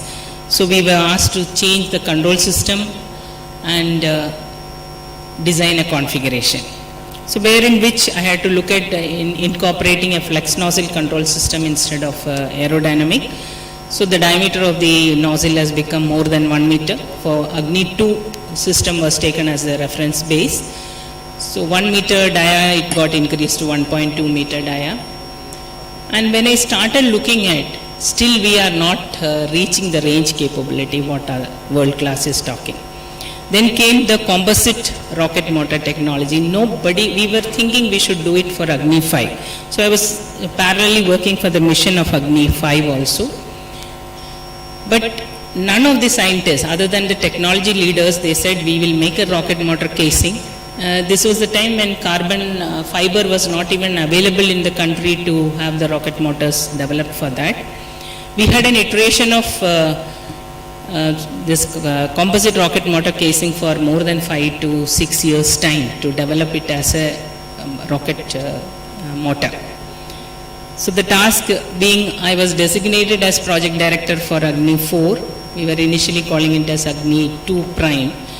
And then given the task of developing the system, when I'm configuring it, it is going into changing. Why not? Then till then we were all working on analog technology, analog devices. Most of the electronic systems were like that. But that was a time when the digital 1553 based systems architecture. So till then we were using onboard computers with 8086 processor based, and or maximum up to 286 processor. Then we switched over. We were thinking of changing to 386. But for Agni 4, I was given the challenge. It is the challenge of developing world class. I started looking from tip of the missile to bottom of the missile, and we totally changed, taken a decision that we will go for a digital control-based systems, digital avionics. So there came for me the task of everything in the missile has changed, and I have to establish every of the technology first of its kind. Till Agni 1, 2, 3, we had a closed interstage, the separation sequence were smoother. But I was again, because of the configuration, I had to go for a closed interstage, first time again taking up. So every stage had a change in design and thought process. But I think multiple challenges gave me multiple opportunities, and to work with all these technologies put together. And there was a feeling that when we started working on the composite rocket motor casing, the benefit of mass fraction was of the order of 40%. And overall missile, we could configure it for less than Agni 3, half the weight less than Agni 3 with 22 ton. That means 50 ton to 22 ton, we could achieve a range capability of 4,000 kilometers. So that was the type of thing which has gone into the system. And sometime when I was going through the mission reviews and all, we made the rocket casing. For the final stages of that time, again came the problem of kinetic heating. So because the speed of the missile has increased, and second stage is composite rocket motor, how to handle the thermal part of it. I still remember while going through the review, experts all across the country were there.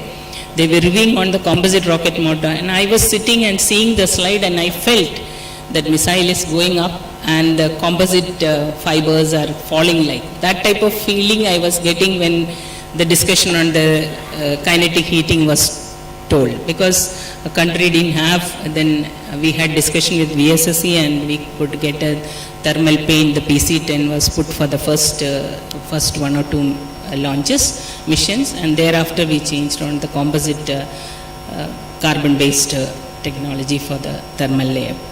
So that once, because there was no takers to look into the composite technology, because nobody wants to, it was so unknown field to get into that, but established that and then moved into, with that establishing all these technologies in Agni 4, we had the forward step to go ahead with the Agni 5, where 2 stages were taken as composite rocket motor technology, and we could go through that. So I was again mission, project director for mission for Agni 5, where 3 stages of solid rocket motors are there and have a guidance scheme combined, because 2 stages, upper stages are burning together. The energy coming from 2 solid rocket motors has to be managed to get the range capabilities. Agni class, all the systems has multi-variant capability, range capability. When I say Agni 5, we have a capability from 2,500 to 5,000 kilometers from single launch, single vehicle. Onboard computation of the guidance has to take care of the range requirement. We need to give only the coordinates of launch point and the target point. We can shape the trajectory, and onboard computation and explicit guidance law will take care of whichever range and reach to that. Even on the navigation side also, we have changed the capability to RLG based system. That also first taken up in Agni 4. And as a project director, every technology I had to change, and world class system has been established. So that is how my responsibility in Agni was there. Then I took over as director of all the strategic systems, and this guidance law was established not only in Agni series, and it has gone into the submarine launched long range missiles, those series, K series also adapted, and well established now this guidance law. And as director, I had multi-role of making all the, not only making, then came the challenge of production of these systems. We have a propellant plant at Jagadalpur, which comes under ASL, and we were able to make only 2 to 3 rocket motors in a year. And I was called to PMO office and told, your production series is not matching to your schedule. I still remember how I was being tasked to accept that next year you are going to make 22 rocket motors in 1 year. We were doing 2 to 3 in a year, and I smiled there. I don't know what made me smile, but I accepted. Yes, if it is a challenge, this is straight away told. I challenge that you will not be able to do. But I said, sir, I accept that I'll be able to do. That is the way the task was given. And next year, instead of 22, we have done 24 motors cast from the same SLC Jagadalpur. So that is the type of, that is the way we went around. But I am there only as a leader. It's the whole team which has worked, and that's the way we have given all the user schedules of missiles for induction. Then after the directorship, I was moved to Director General. There again, last day I had applied because I didn't want to change my field from missile. But again, the then chairman of the DRDO asked me, I want to give, you are going through a lot of challenges, I want to give a different challenge. Are you ready? If you are ready, if you are telling me that you will not run back to missiles, I want a change in your career, because the promotion has come for the DS. So you will be tasked to take up as DG Aeronautical Systems. That's how last 4 years I am there as DG Aeronautical Systems. I felt that missile technology is the highest of the technology. That's what my feeling. I came to this field of aeronauticals. I understand how it is difficult to fly a fighter aircraft with very many avionic systems going into it, and airborne certification. It was really a tough task where we have multiple separately avionic systems where they are here a combination of all together performing. Then the task of unmanned aerial vehicles. It's again, we were not able to meet the PSQRs. We were nowhere near the unmanned flight requirement of a Rustam class. Today we have established the capability of 28,000 feet altitude, flying for 18 hours. We were doing 1 hour, 2 hour. Today we have established that, and all the LRU systems what is going into with all type of payloads capability, SAR, all indigenous as well as has been established, and today we can say a military class of UAVs exist for our country. So that is my challenges. I think challenges, I used to tell challenges are to be taken as opportunities, but for me opportunities are always with multiple challenges. So, and that's my career or journey as far as DRDO is concerned. Thank you for the patient listening. Thank you. Thank you, ma'am. May I now request Dr. V.R. Lalitambika to kindly share their unique journey in her career path.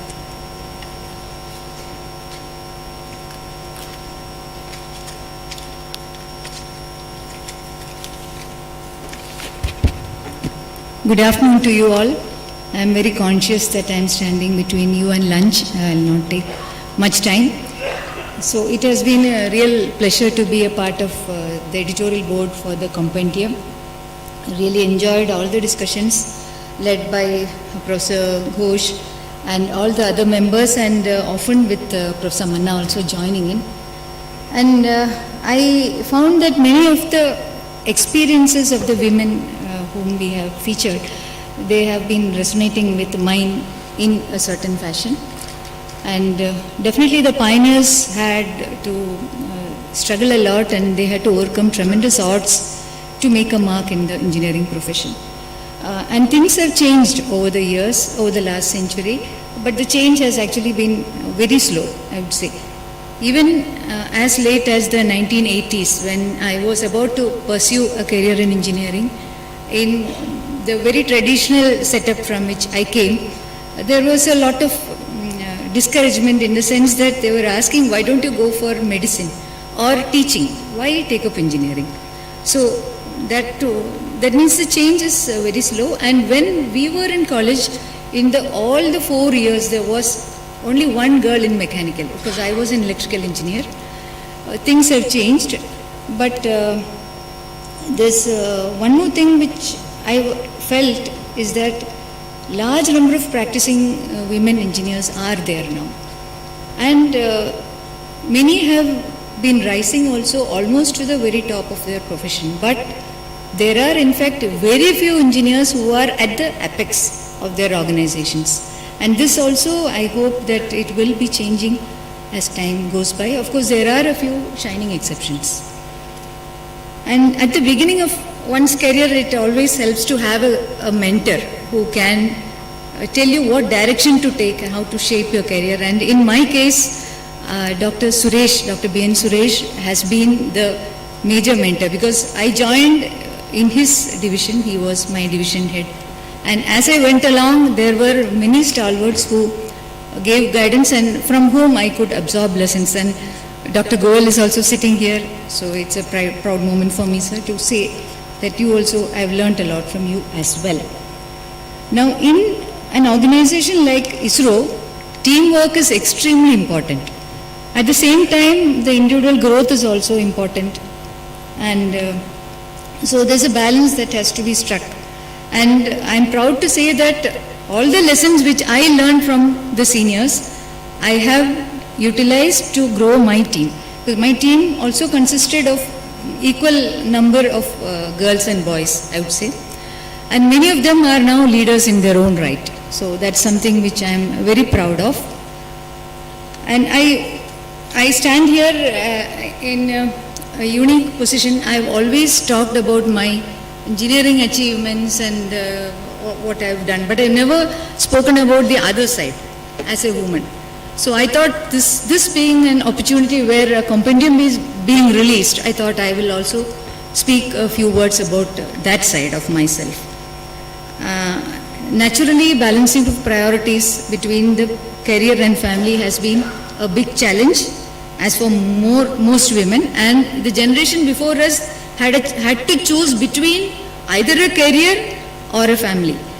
But in our generation, we could strike a balance.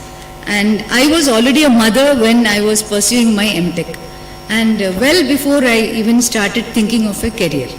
So when the children are very young, we have to do justice to their upbringing. At the same time, if you are going for a challenging job, like I joined ISRO when the PSLV program was just taking off, and I was a control and guidance person there. So it's a coincidence that Tessie Madam is also in the same field, and this is also my specialization. And the very first mission of the Polar Satellite Launch Vehicle, it ended in failure. And the failure happened in my domain, unfortunately. We were a young team, so we designed the control algorithm that got coded in the onboard computer. There was a problem in the onboard software coding of that mission.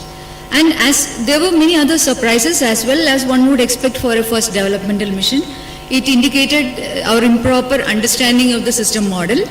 So all that had to be rectified on a war footing, and we had to be back on our feet, and we needed to get the next mission successful at the earliest. So the first one was in 93, the next was in 94, and from then onwards it has been a real success story.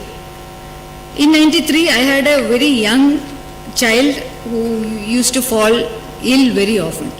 But at that point of time, I could not afford to give more priority to home. But I had a very strong support network at home. I was really lucky. But because of this experience, later on, a few of us took the lead, and then we got a creche established in Vikram Sarabhai Space Center, so that women can concentrate on their jobs without being distracted by worries about the home. And later on, of course, it has been for me a very exciting and a very challenging journey. I got an opportunity to contribute for all the launch vehicles of ISRO, PSLV, then we went for GSLV, then we went for GSLV Mark III, and we had the reusable launch vehicle. And this reusable launch vehicle, because it is a winged entry vehicle in which we did not have much experience, I must also acknowledge the help we got from the LCA team, because Dr. Shyam Shetty was there, Dr. Girish Deodore was there, and they were guiding us, and because of that we achieved a near perfect mission. So this was another wonderful experience. And later on, towards the fag end of my career, I also took the plunge, and I totally changed my domain to get the Indian human space program off the ground, because we have been talking about it for many decades, but we never had a launch vehicle which could really take humans up till the Mark III was proven. So once it was there, then it was the right time to start the program, and I'm really proud and glad to say that we could do all the groundwork and get the approval and get the program on its feet. And there's one technical challenge which I am very proud of, which our team has overcome, which is again in the mission side. So even now also we hear about many launches having been postponed because of inclement weather, because of wind conditions. In India, we do not have to do it. Very few occasions we have to do that. That's because we have a scheme, it's called the Day of Launch Wind Biasing. So we measure the wind on the day of the launch, then we bias the trajectory accordingly so that the angle of attack in the atmosphere is not much. We do all the studies, mission studies at the high level with the real hardware in loop. Everything is done in a matter of 1.5 hours. And then we decide whether you can go ahead with the launch. In almost all cases, we really can, because we have already biased the trajectory to the wind. So this is a unique thing which we have in the ISRO launch vehicles, which many others do have seasonal mean wind biasing, but I do not think anybody else has this particular unique feature. So I thought that this was what I wanted to share with all of you. And this unique initiative of INAE is certainly a major step in bringing visibility to the women engineers of our country, and it's sure to inspire many youngsters to strive to excel. I have no doubt about that.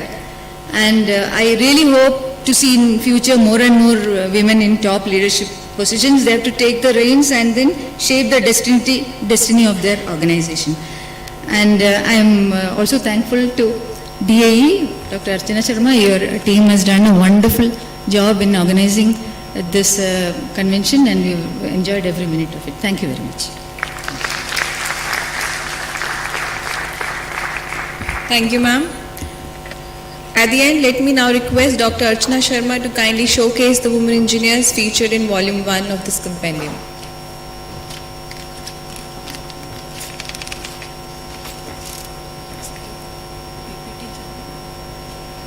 Thank you, Mimansha. Actually, she is half of our age, so she doesn't know to control the time. Now, you know, what you want to have, you can have it. If you are very clear, it is lunchtime and you have to see remaining 72 faces of this book. So, can I have that book, please? And after felicitation, I would like to have all those faces which are here to come on the dais and have a photograph with our guest.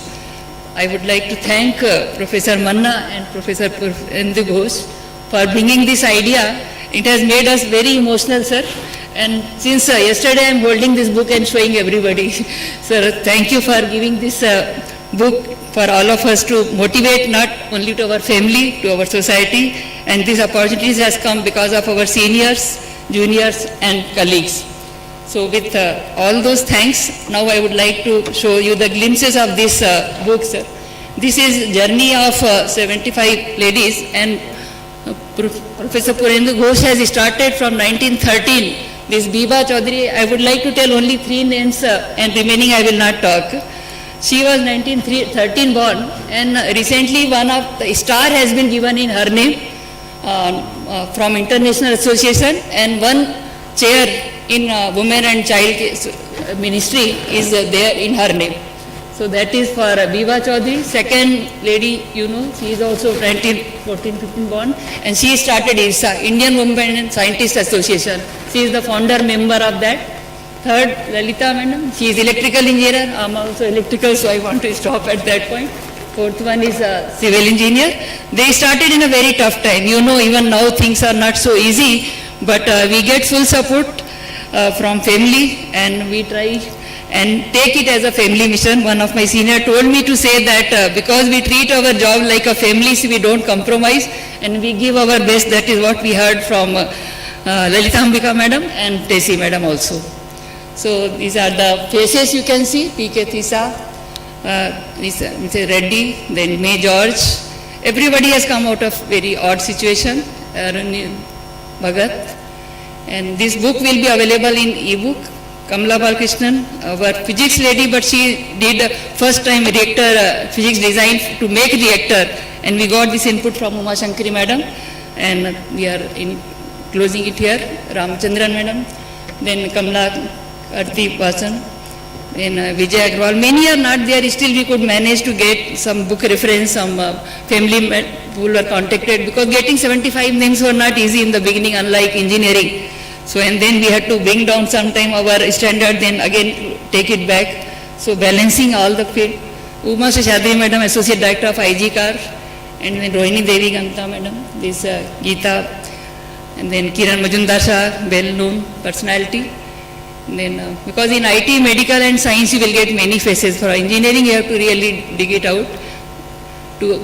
And this Bhattacharya madam, then Shashwati Rai madam, she was our co-editor also. She gave lots of name and boundary conditions, how to select, and we are thankful for her guidance. Jayanti Murthy madam, this Hema Murthy madam. Then these are Saroja Sai Baba madam, work for titanium steel. Then Sushmita Kolai. Then this Natarajan madam, you know. Sheila madam from NFC, she also did a wonderful job in material and safety. This is Karuna Jain madam. Then Chitra Rajgopal, I had a close association with her during NIAS. She also retired as DG, DS. And Sashikala Sinha madam, T.K. Anuradha madam. This is Meena Ravindran and Sadhna Mohan madam, who must be joining through YouTube or online. She also worked a lot in strategic technology. Jayanti Tyagarajan madam. This is Nandita Das Gupta. And this Lalitamka madam, you have already heard. Sadhana Bhattacharya madam, she worked for many detectors for strategic facility, again from BRC.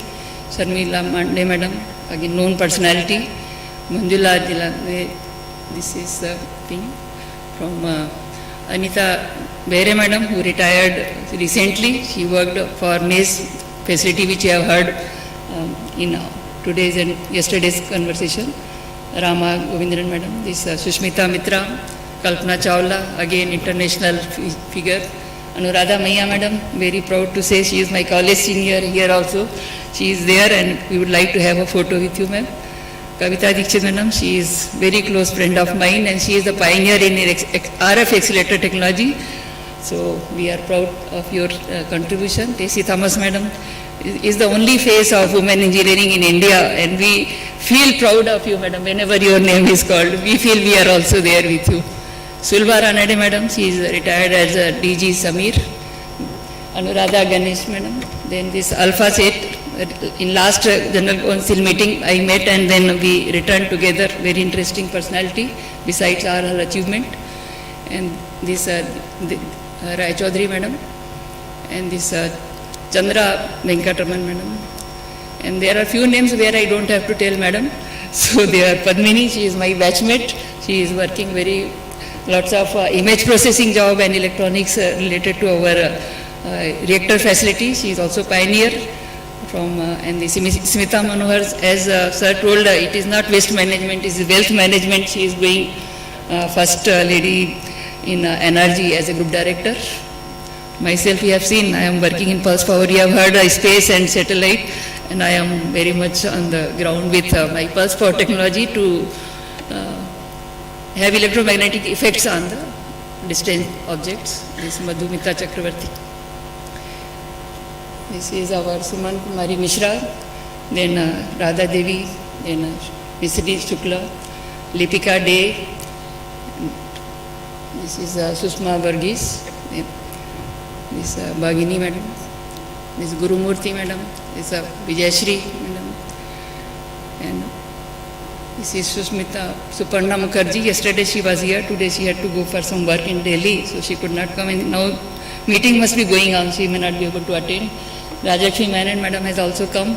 We were there together in ISC and she could recognize me. Madam, you are also invited for photo. And Charda Srinivasan madam, this Vartika Shukla, this Soman Mandal, and Deepika Srinivasan, this Bandopadhyay madam, Sangamitra Bandopadhyay, Ligi Philip. Reaching to all these places and getting information was a task which this committee has done. So they definitely deserve a big round of applause for Rohini Srivastava, this Jyotsna Datta Majumdar, she is here from IIT Kharagpur, Suparna Bhattacharya, then Janvi Raut, Gopika Vinod, very good friend of mine and young delight. Today she is getting inducted as a INA fellow also. I congratulate her. Very good friend of mine, 12 years younger, Nazneen Banu, who has come, and I would also invite her for photograph session after felicitation. And youngest one is this two Mitra. They are below 50 and most of us are 50 plus, or many are not there, but I know this torch bearing will continue. All of us are giving our best and this race like a relay will continue for many years to come. I thank all of them and thank you for the committee to do this wonderful job, sir. Thank you.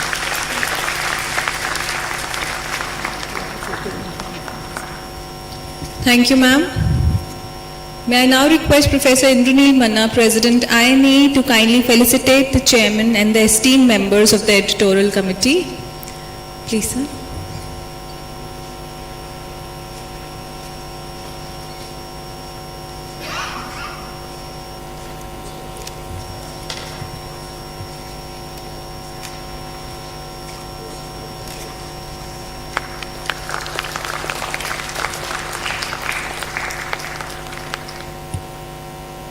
Dr. Tessie Thomas, please.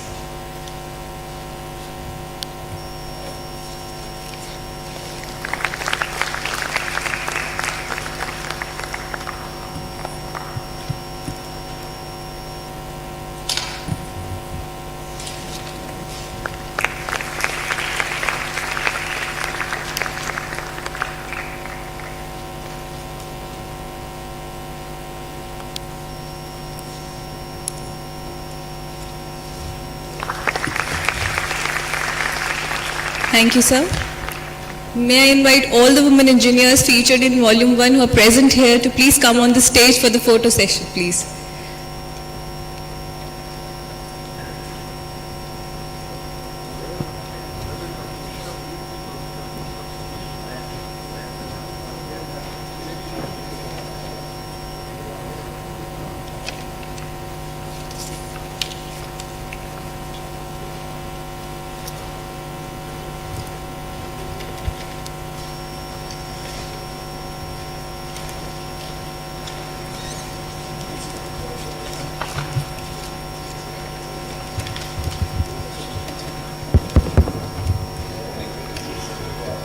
I just thought I would make a mention here.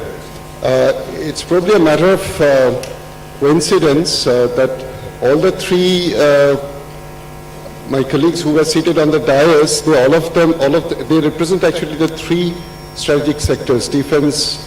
I don't know whether you noticed that or not. Defense, space, and atomic energy, and incidentally, all of them happen to be electrical engineers. So that actually makes my point that probably the women in the yesteryears or some years ago were too afraid to pick up hammer and tongs and do mechanical, metallurgical. And so I see Jyotsna here from metallurgy, and Monica is going to get elected, has been elected. These are two from materials and metallurgical background.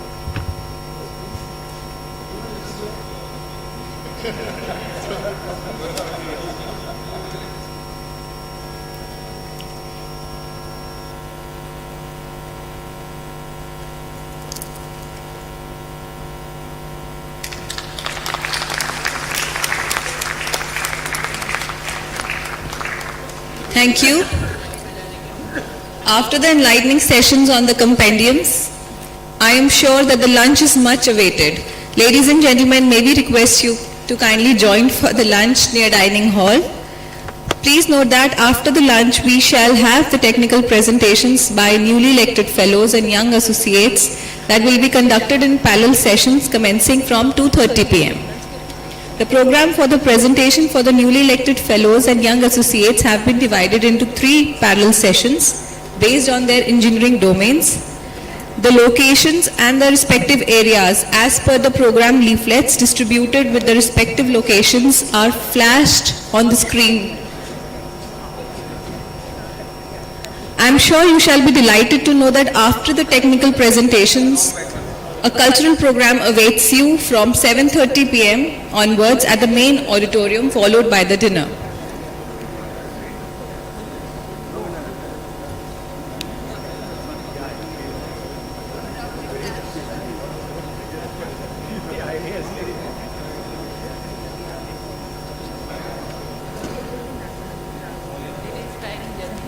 The group photograph can be collected from the registration desk. The hard copy of the group photograph clicked yesterday can be collected from the registration desk.